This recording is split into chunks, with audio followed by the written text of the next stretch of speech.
over 36,000 people in Montgomery who do not have a high school education, and some 7,000 who would be functional illiterate. Across Alabama, in every county, thousands of adults cannot read a road sign, write a check, or read a want ad. Some are immigrants unable to speak English. Of the United States of America. Others were born right here in Alabama, yet can't even read or write their native language. Large. Cake. 52% of the adults in our state have less than a high school education. Yeah, I just dropped out. I quit school when I was 14. The reasons for dropping out may vary, but state education officials say most dropouts leave school because they are slow learners and can't keep up with the rest of the class. We all do that. If we're not good at something, we just stop doing it. The fate of dropouts is not promising. For instance, State Department of Education figures show that 90% of all Alabama inmates don't have a high school education. 25% can't read. Of course, not all non-readers are in prison. Many are working in low-paying jobs. Others aren't working at all.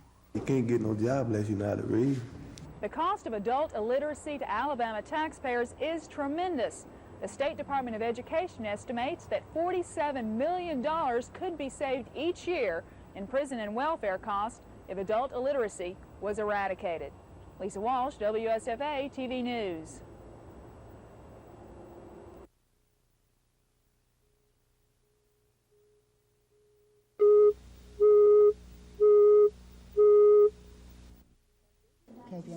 The biggest obstacle to learning at Brantley School in Dallas County and in schools across Alabama is not drugs or discipline, it's illiteracy. Mrs. Roberts. Mrs. Roberts brings Molly to the doctor. Very good. It's the number one problem that we face in education today is reading. Most schools in Alabama have Chapter 1, federally financed classes for remedial reading and math. In Alabama, $62 million in Chapter 1 funds are spent on more than 66,000 students each year.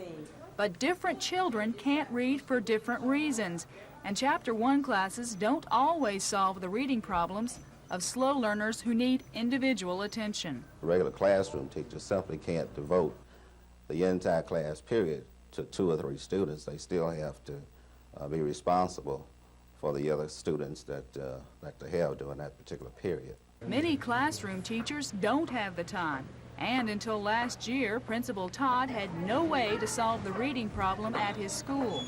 Children who couldn't read at the required grade level were simply held back. 9- and 10-year-olds were repeating the 2nd grade, a grade in which the average child is 7 years old. But in January of 1984, a Baptist minister's wife decided to wage a war against illiteracy in Dallas County. With help from the Baptist Association, now she and her 12 volunteers are tutoring in the schools. Most of them have failed at least 2 grades in school and are behind.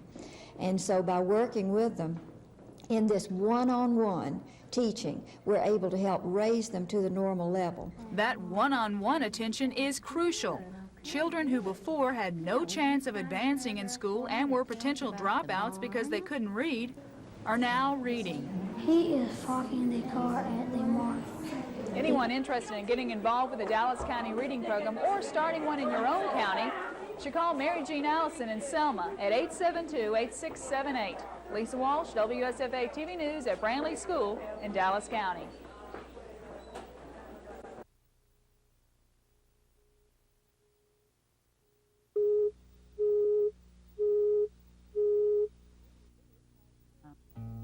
Lily Lewis has 4 children and receives $800 a month in government checks. In Alabama, 42% of mothers who receive such aid don't have a high school diploma. In 1982, Lewis could not read a word. Now, after 2.5 years of adult basic education classes, she is reading at nearly a 5th grade level. She's able to help her children with their homework and perhaps stop the cycle of illiteracy. Usually people who can't read and write, if children do not do as well in school, they're not as interested in their children doing well in school, so they drop out of school early for just lack of parental interest in the children. Parent serves just as a crucial element in the child's education. And I wanted to come back to school where I can, learn how to read, and where I can help my children. Although Lewis says she attends adult basic education classes to set a good example for her children, 18-year-old Willie Williams is here because he wants to finish school and get a job. He started classes last September reading at a 3rd grade level. In 5 months, he's increased his reading level by a year. Most everybody got a problem with reading. It don't bother me. It used to. I just have to pick up on mine where I left off at. In Alabama this year, $2 million is being spent on more than 44,000 adults like Lewis and Williams who are taking basic education classes. Education officials say taxpayers will get a return on their investment in reduced crime rates and welfare costs. You can't get no job unless you know how to read. Any adult in Alabama can attend free basic education classes in their own county. For more information, call 1-800-392-8086. Lisa Walsh, WSFA TV News.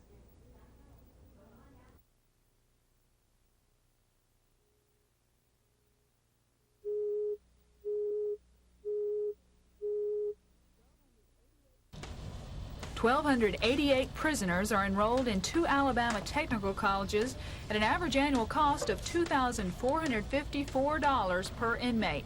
Add to that the cost of $8,000 a year to house and feed each prisoner, and some taxpayers believe they shouldn't be footing the bill to take care of inmates and give them an education. But Dr. Murray Gregg, president of Ingram State Technical College, says the prisoners in his school aren't going to be locked up forever, and they need to be prepared for the free world. Once they're released from prison, it's important that they get a job. Their survival in society is dependent upon they're able to get a job, support themselves and their families, and certainly we want them to be able to pay taxes. The very first thing that they have to do is to be able to fill out an application blank and provide information through an interview. If they don't get a job, then it's pretty certain that they will be returning to prison. But then she saw... Rex Pilgrim is in the Staten Prison Annex serving a life sentence for robbery, yet he's eligible for parole in 5 years. While in prison, he attends Ingram Technical College 6 hours each day learning a trade and 1 hour learning how to read for the first time. Reading can't never hurt you. It's gotta better you. Pilgrim is not an isolated case. In Alabama, the illiteracy rate for prisoners is 4 times higher than for the rest of the adult population. Not being able to read certainly is a part of not being able to get a job. And persons who don't have jobs are more, the crime rate is higher. And it is cheaper to educate people than it is to keep them in prison. J.F. Ingram State Technical College has a high success rate. 85% of the prisoners who graduate from here never return to prison, while a full 65% of Alabama inmates who receive no education while they're incarcerated wind up back in jail.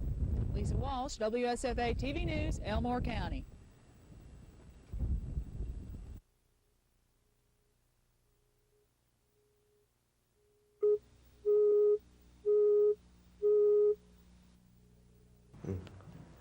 I don't like law.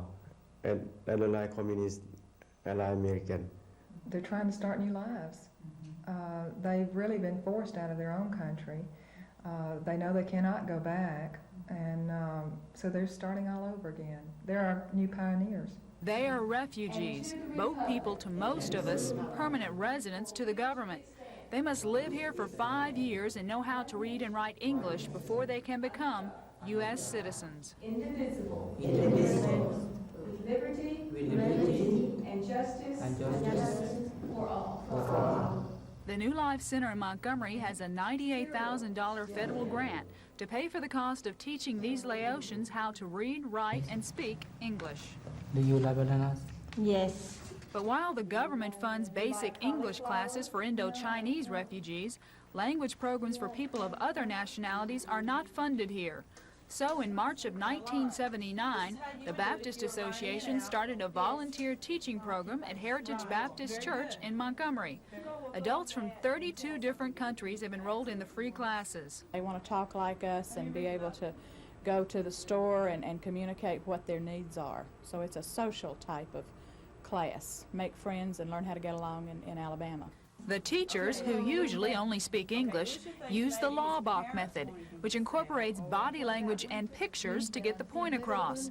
Hee Soo-mi of Korea wishes a similar program was available for her children, who attend Montgomery schools in the 6th and 9th grades, yet can barely speak English. My children need another special teacher for basic English.